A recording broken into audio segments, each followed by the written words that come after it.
A za općinu Domaljevac prošla godina je bila najteža od njenog osnivanja. Posljedice poplava još pokušavaju sanirati.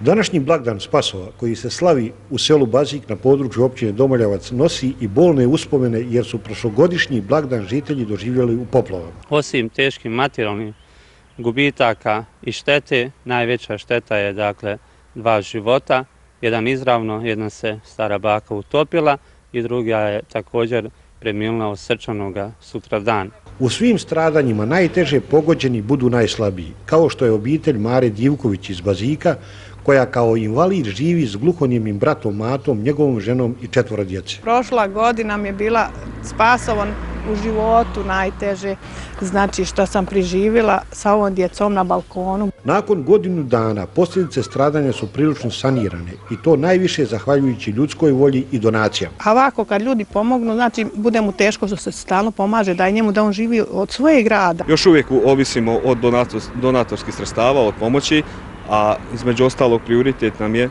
kako zadržati mladi kadar i mlade ljude koji su visoko obrazovani i ne samo njih. Vremenom se saniraju posljedice poplava, ali je i dalje najteže prevladati nedostatak radnih mjesta i iseljavanje.